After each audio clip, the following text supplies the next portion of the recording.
be set up and all good. Okay. We'll just walk around it right now. If we're live streaming, hello, this is Timothy Gager, and welcome to Virtual Thursdays Dire Literary Series. And our special feature tonight is Maya Williams, and she is here. She's setting up, but I've got a lot of things I can do in the meantime. This is one thing I can do. And part of my bag of tricks is I can do her bio, and it's a long one, so we can take some time on this one. Ta-da! There she is. Maya Williams is a religious Black non-binary suicide survivor who's currently an Ashley Bryan Fellow and the 7th Poet Laureate of Portland, Maine. Maya had her debut poetry collection, Judas Suicide. It's available for pre-order. It's not available for pre-order. It's already out. It came out last spring. It's at Game Over Books. You can pick that up whenever you would like. She graduated a bachelor's in social work and a Bachelor of Art in English. In May 2017, she graduated with a community practice-focused master's in social work and certificate in applied arts and social justice at the University of New England. In May 2018, she graduated with a master's of fine arts for creative writing in June 2022. They have been featured as guest artist, panelist, and speaker in spaces such as the Mixed Remix Festival in LA, California, the Interfaith Leadership Institute in Chicago, the Black Table Arts in Minneapolis, TEDx Youth Talk at Cape Elizabeth High School, and Kennedy Center Arts Across America series. I has competed locally and nationally in slam poetry since her freshman year at East Carolina University under the slam team Word of Mouth in Greenville, North Carolina. While with them, I placed in the top 20 of College Union Poetry Slam Invitational in 2015 and opened for folks such as Indura Alegre, Neil Hibburn, and Angela Davis. Wow, awesome. So You in person. So and me too. yeah. Oh, it's so nice to see all your beautiful faces. Thank y'all so much.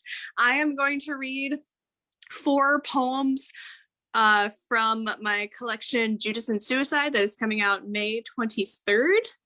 A huge content warning for mentions of suicidality as well as religious related trauma, specifically religious related trauma related to Christianity and family. So please take care of yourselves as needed, please and thank you. I take a sip of water so I can calm myself down.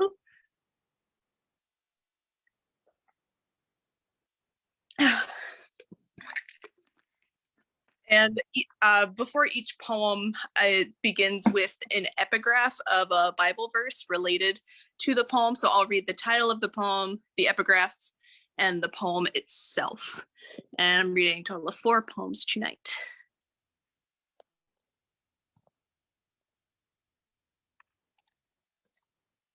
Jonah, suicide, and God doesn't give you any more than you can handle. After Rach Jackson. So now, Lord, kill me instead, because I would rather die than live. The book of Jonah, chapter 4, verse 3. God has given Jonah a lot that he couldn't handle.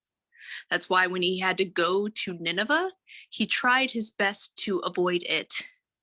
God has given me a lot that I couldn't handle. That's why when I had to go to therapy, I tried my best to avoid it. God has given Jonah a lot he couldn't handle. That's why he thought to end his life before the great fish could. God has given me a lot I couldn't handle. That's why I thought to end my life before the great fish called life could. God has given Jonah a lot he couldn't handle. That's why when the people of Nineveh wouldn't listen, he questioned why he didn't avoid them. God has given me a lot I couldn't handle.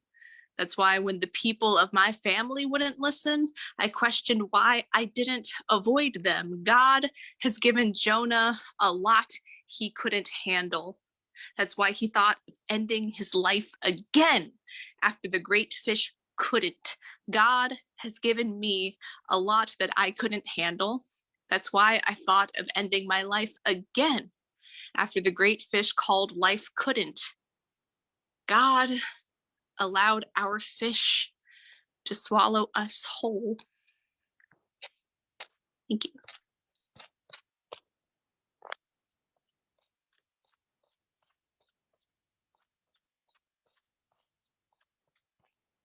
Curses, suicide, and just pray about it. So the unclean spirits came out and went into the pigs. Then the herd rushed down the steep slope into the lake, and about 2,000 were drowned in the lake. The book of Mark, chapter 5, verse 13.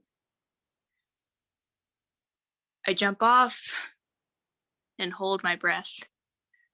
My father asks, "Can you focus on having fun at the lake house today? There's trouble in your spirit." Bubbles rev through my nose as I sink. My father says, "You can't change the past." He never says that when I describe a positive memory to him. I want to keep myself from floating up. I try to hold it all in so the lake can swallow me. The coward in me returns for air. My dad affirms curses can be broken. Just pray about it. I did not conjure my depression. I do not tell him there is little to no correlation between prayer and wellness. I ask if we can go swimming again tomorrow afternoon. Thank you.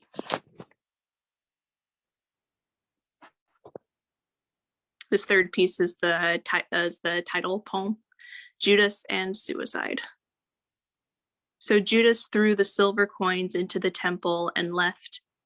Then he went out and hanged himself. The book of Matthew, chapter 27, verses 3 through 5. My grandmother thought women with mental illnesses in our family were like Judas. Judas, cowardly, betrayer of the disciples, betrayer of Jesus, hanged himself not for being sorry, but to escape blame. Jesus died for our sins, while Judas died by his. Despite clear scripture of Judas's death, there are blurred lines in between where his death is viewed as a sin, like his duplicity. He killed Jesus and himself. Thou shalt not kill, right? My cousin has bipolar disorder. After her attempt, my grandmother thought she was cowardly, betrayer of the family, betrayer of my grandmother, took pills as a way out.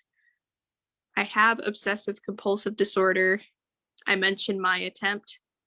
My grandmother says, I'm not like my cousin, a problem child, always going through something, craving her big escape. I have it together, always keeping busy. I stay away from making mistakes. I ask, are you sure? My grandmother doesn't understand. She thought things were going well for me. Why would I want to hurt her by hurting myself like that? We didn't think of our attempts as a way to escape our grandmother or our family. We thought of our attempts as a way for our family to escape us. We thought it was the most selfless gift we could give. Jesus taught us selflessness, not Judas. Thank you. This last poem is a lot happier, I promise. Paul's response to his jailer's attempted suicide after Lindsay Young. When the jailer woke up and saw the doors of the prison standing open, he drew his sword and was about to kill himself because he assumed the prisoners had escaped. The book of Acts, chapter 16, verse 27.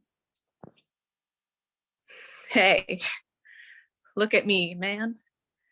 I can't stop you from what you want to do or whatever thoughts emerge in your head. I can tell you that it is not your fault. You don't have to be trapped here anymore. Hey, look at me, man. There is a light in these cavernous tunnels of ours. Fuck the end of it. There's no end for us to get to. Hey, look at me, man. How about we try living? Thank y'all so much. Thank you so much. And it's so nice to hear your work and your poetry. Everyone that I've spoken to has said what a wonderful, kind person you are. So really, really looked forward to this one in particular. So let me ask you about being named Poet Laureate of Portland. Now, here in Massachusetts, if you're in a small town, you just walk down the street and you say, "I am the Poet Laureate." Now, in Portland, what did you have to go through to be named Poet Laureate? So what I had to go through, so there were nominations going around. People in the community nominate a certain amount of people. I happen to be one of the people who was nominated. There's a committee formed by the Portland Public Library that included some literary organizations and some folks in our community, as well as former poet laureates. And they asked the nominees to submit a forum that answered a bunch of questions, as well as like a few poems of ours. And then a week later, Linda Aldrich, the last poet laureate before me, she was like, "Hey, you're in the final round. We have follow-up questions for you." I answered said follow-up questions. And then another week later, Linda Aldrich was like, "Congratulations, you are now the Poet Laureate of Portland, Maine for the next 3 years. Have fun." That was a quick turnaround. Now, what are some of your responsibilities? For example, if there's like a groundbreaking, you have to come up with your best groundbreaking poem, or like, what do you have to do?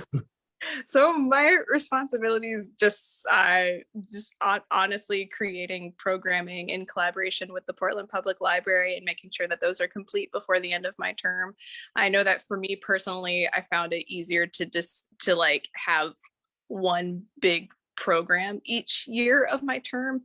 Last year, I did a 6-month workshop series called Poetry Across, where I invited close friends of mine to co-facilitate with me on a different topic of discussion of how it intersects with poetry. This year, I am heavily focused on collaborating with a bunch of organizations to create a Maine-based database for transgender artists. And there's going to be an event that sort of opens the beta version of that by inviting trans poets to write commissioned work that trans artists have submitted for an art auction. So that's what I'm doing in my for this second term, and then for the second year, and then next year have a different project, and y'all will find out next year what that is.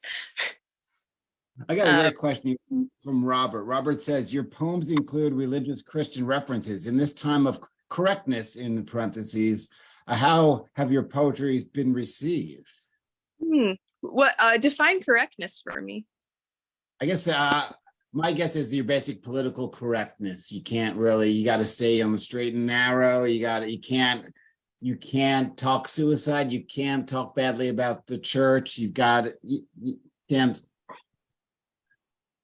I guess that's how I would define it. So interesting to say that, to redefine the question. So has your poetry ever been not well received based on your Christian references or possible negative references? I have a very long answer to this.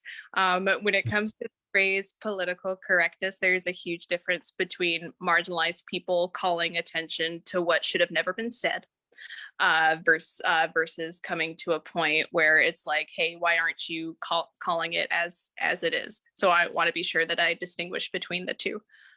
So when it comes to me writing about religion and writing about suicide, of course I still want to be respectful, because everyone's relationship to suicide and mental illness is different. So I like to give content warnings before my pieces, for example. Everyone has a different relationship to different religious backgrounds, and also, like, with Christianity being a very privileged religious background, I want to know my place when it comes to inserting myself about that.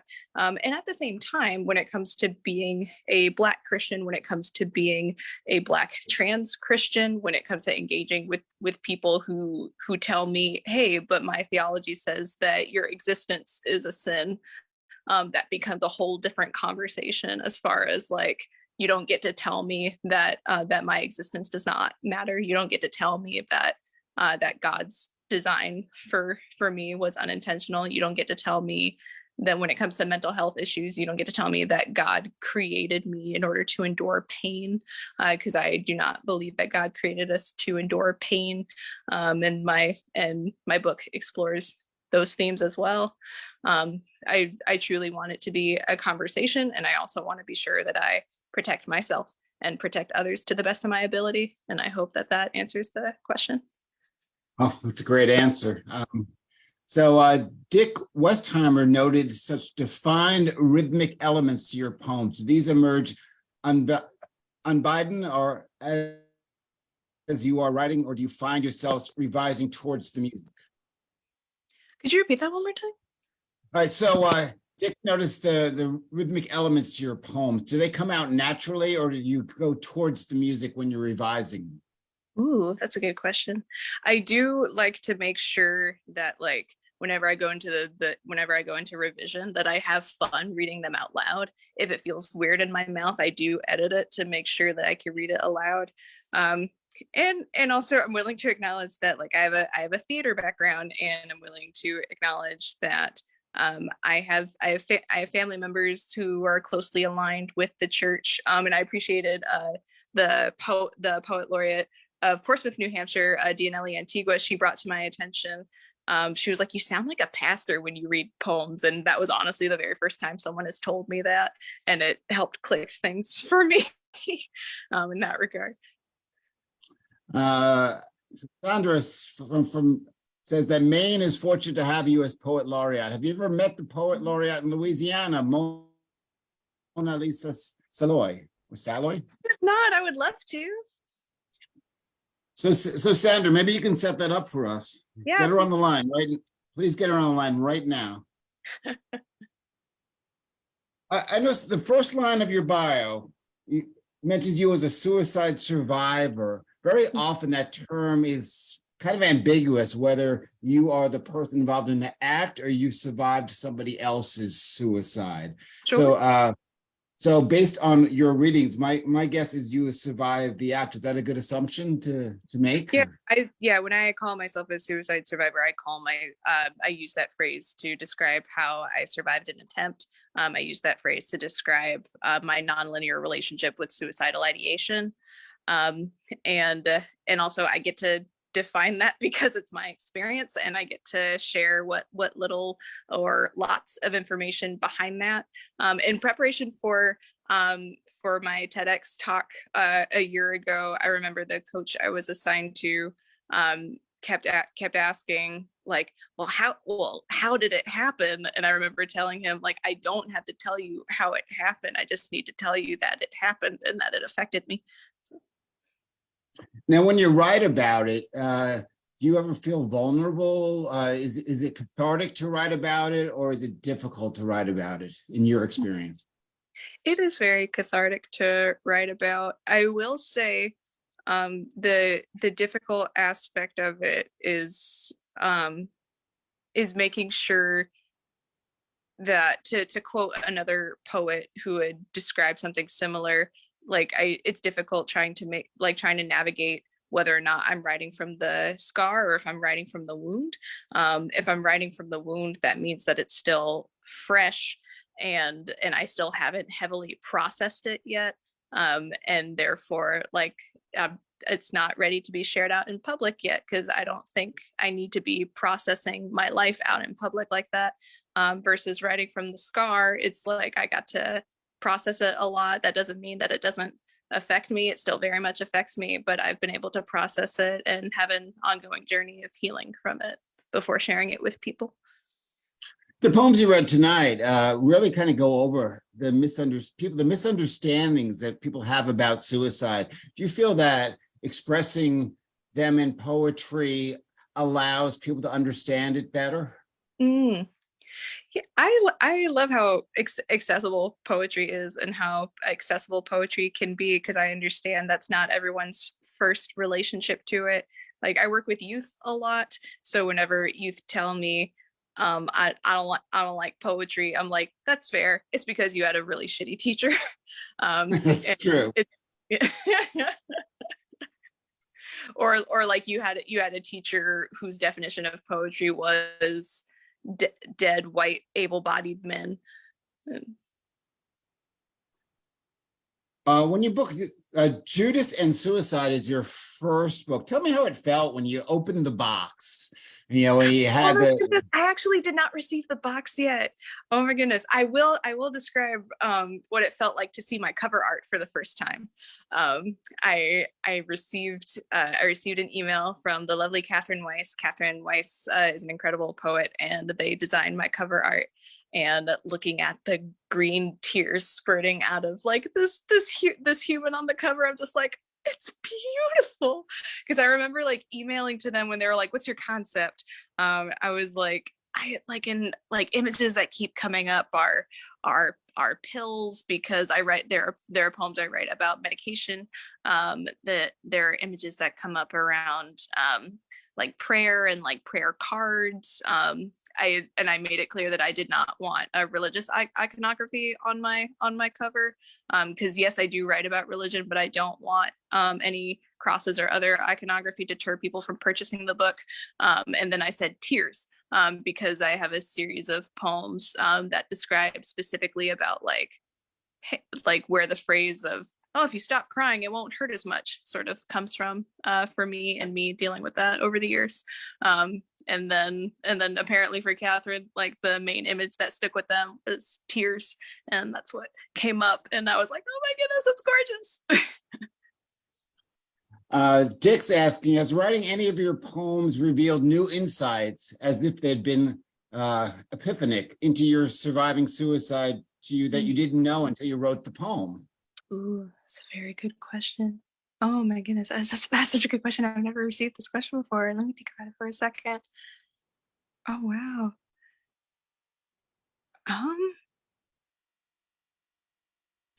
Stump the poet. It's been nice to learn more and more about how like each of my family members have tried their best, and like, do I wish that they could try harder?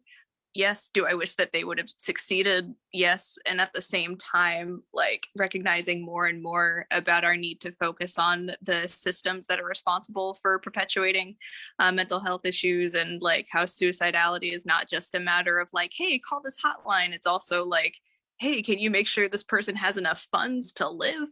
And things of that nature, and resonating with that. And also how often we use carceral language when talking about mental health. For example, we often see the phrase commit suicide, even though suicide is not a crime. And that has its own like Christian fundamentalist background even. And so the book also talks about the prison industrial complex in that regard. And that's another reason why I love the Paul poem so much that I read at the end of my set, because I like to tell people, I'm like, listen, the Bible supports prison abolition. So here's the story about it. After you've done a reading, what is the most difficult question that you had to answer, or I'll give you a choice on this one, or what's the dumbest question that someone's ever asked you after a reading? Oh, the dumbest question? The dumbest comment, the dumbest question? Ooh, I will say, I haven't received any in more recent years, they've never been dumb questions. They've always been out of curiosity.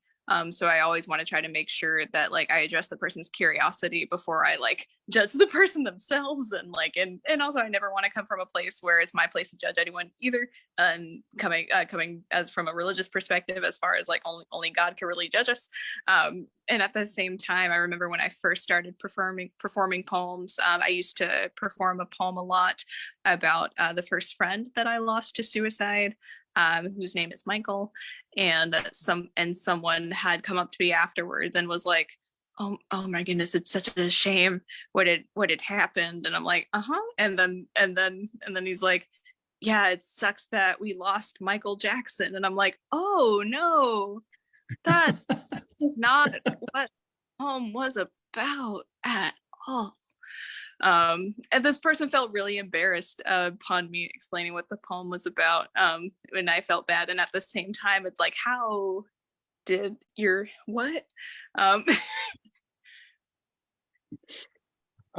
You have 2 master's degrees in social work and an MFA, and you've gotten them in such a tight period. So my assumption is that you're very much a type A personality. But yeah, could you tell from earlier? Oh yeah.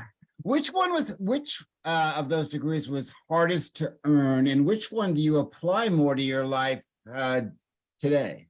Ooh, this is a very interesting question, because they were both like, because on one end, when it came to getting the MSW, I had an easier time writing papers compared to my peers, but at the same time, like there was a lot more time dedicated to a field placement internship, whereas the MFA did not have that.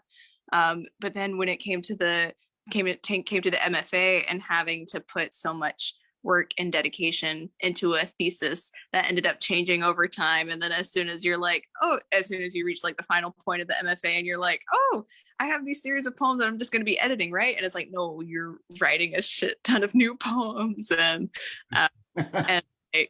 and also during my final semester in my MFA program, so I have 4 different mentors. This is a low residency program. My first semester was with Eloisa Mescua. My second semester was with Paige Lewis. My third semester was with Ron Villanueva, or otherwise known as R.A. Villanueva. And my fourth mentor for my final semester was Kabe Akbar. And I tell this story all the time because obviously it still resonates with me.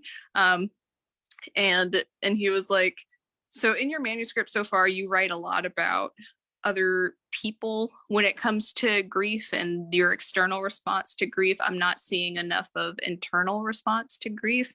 How can we sit with the speaker, and how can the speaker be more gentle with themselves? Like, I did not expect to like be confronted with that, especially as someone who like has a whole degree in social work, thinking like, oh, I should know this by now. And then of course needing to remove the should from my vocabulary. And I remember like telling him like, oh, you sound like my therapist. And he goes, listen, the poems are telling on you. And then I cried about it for 3 days.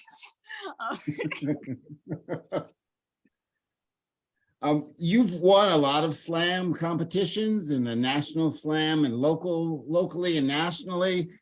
Is your ability to perform your work, you feel that was a natural talent of yours, or is that something that you had to hone?